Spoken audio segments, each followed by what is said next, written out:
কি ভাবছো তো যে জায়গাটা কোথায়?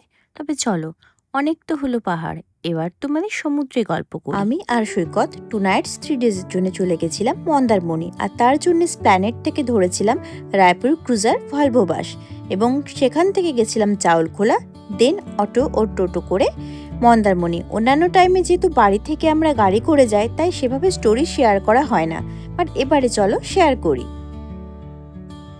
আমরা যে হোটেলে ছিলাম তার এন্ট্রিটা দেখলেই মন ভালো হয়ে যায়, এবং সেখান থেকে আমরা ঢুকে গেছিলাম আমাদের নিজেদের রুম।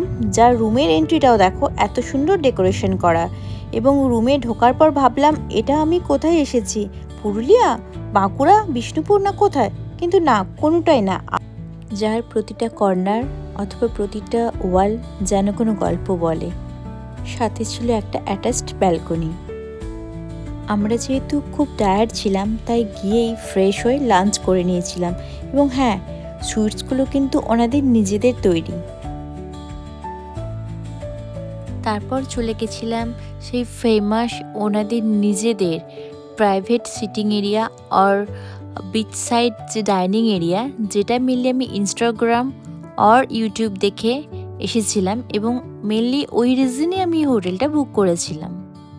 তারপর একটু রেস্ট নেওয়ার পর জাস্ট দেখো সন্ধেবেলার ভিউ। কোথাও যাওয়া দরকার নেই, এনাদের প্রাইভেট পুলটা দেখলেই মন ভালো হয়ে যাবে, এবং পুলের পাশে কিন্তু ওনাদের এক্সট্রা করে চেঞ্জিং এরিয়া এবং একটা কটেজ টাইপের এরিয়া ছিল, যেখানে বসে প্রচণ্ড ফটো ভিডিও আমরা তুলেছিলাম। তারপর চলে গেছিলাম একটু মন্দারমণি বিচে। তারপর আমরা মেনলি যে জন্যে গেছিলাম সমস্ত সি ফুড ট্রাই করার জন্যে, যেমন ক্র্যাব, ভেটকি, ভোলা ভেটকি, প্রন, সব কিছু ট্রাই করলাম একের পর এক। এরপর কোনো টাইম ওয়েস্ট না করেই আমরা চলে গেলাম ডিনার করে ঘুমোতে, কেন কি পরের দিন আমাদের একটু ঘুরতে বেরোনোর আছে। এর আগে যতবার এসেছি মন্দারমণি শুধু রিল্যাক্স করেছি হোটেলে, কোথাও বেরোয়নি, আর এবারে একটু ঘুরতে বেরিয়ে গেছিলাম।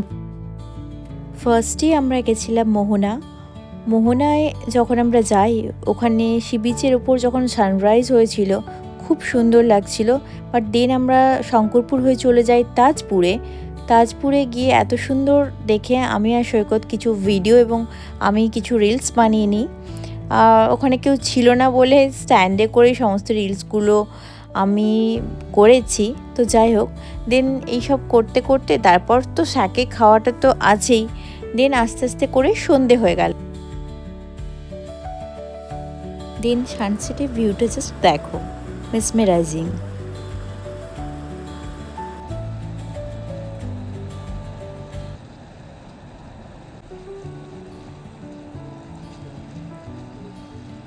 এবং সন্ধেবেলায় আমরা পৌঁছে গেছিলাম জগন্নাথ মন্দিরে। এর আগে কিন্তু কখনো আমি জগন্নাথ মন্দির আসিনি, এটাই ছিল আমার ফার্স্ট টাইম আসা, বাট এসে কিন্তু খুবই ভালো লাগলো। আমি ফার্স্টবারের জন্য জগন্নাথ দর্শন করলাম, মন থেকে খুবই ভালো লাগছিল যে হ্যাঁ, আমি যেতে পেরেছি। এর আগে বহুবার আমি মন্দারমণি বা দীঘা এসেছি, বাট একবারের জন্য কিন্তু জগন্নাথ মন্দিরে আসা হয়নি। এইবার সারাদিন শেষে আমাদের ফেরার পালা, কারণ যেহেতু আমরা দুজনেই গেছিলাম, খুব একটা রাত করলে প্রবলেম হতে পারে। তো সেই জন্যে আমরা যে টোটোটায় গেছিলাম, এটা কিন্তু নর্মাল টোটো না, এটা পুরো কভার দেওয়া ছিল এবং কাঁচ দিয়ে, এবং 4 লিটার্স জল এখানে ছিল, এবং ওটার নাম ছিল প্রজাপতি, এবং এটা গাড়িটা পুরোটাই কিন্তু রিজার্ভ ছিল। তো এটা তোমরা দেখবে ওখানে গেলে একটাই মাত্র আছে, এবং খুবই ভালো এটা সার্ভিস। এবং তারপরে ওখান থেকে জানি যে এই দাদার দোকানের চাটা খুবই স্পেশাল। ওখানে মেনলি অনেকে চাউলখোলা ফর দিস রিজন যায় যে হ্যাঁ, ওই চা খাবে বলে। তো তারপর আমরা 2 কাপ তন্দুরি চা খেয়ে ওখান থেকে আবার আমাদের হোটেলে ফিরে গেলাম, কেন কি পরের দিন সকালে আমাদের ফেরার টাইম আছে, ডেট আছে। তো আমাদের কিছু প্যাকিং করারও আছে, প্যাকিং করে পরের দিন সকালে আবার আমাদেরকে কলকাতা ফিরতে হবে। সেই জন্যে আজকের মতো গুড নাইট। পরের দিন সকালে যেহেতু আমাদের বাস ছিল না, ওই দুপুরবেলা 1টা থেকে 1:30টার ভেতরে ছিল বাসের টাইম। তো সেই কারণেই আমরা আবার চলে গেছিলাম স্যাকে কিছু সি ফিশ ট্রাই করতে, কেন কি কলকাতা চলে এলে এগুলো আর খেতে পাবো না। সেই জন্য আবার আমরা ভেটকি এবং প্রন এগুলো সব কিছু অর্ডার দিয়ে দিলাম, এবং খেতে খেতে একটু বাইরের দিকে দেখছিলাম যে হ্যাঁ, সবাই কত এনজয় করছে ফ্যামিলির সাথে, নিজেদের বয়ফ্রেন্ডের সাথে, হাজব্যান্ডের সাথে।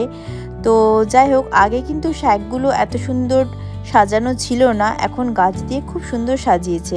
দেন আমরা দুজনে মিলে আমাদের এই ট্রিপটা একসাথে শেষ করলাম। টাটা বাই, সবাই ভালো থেকো।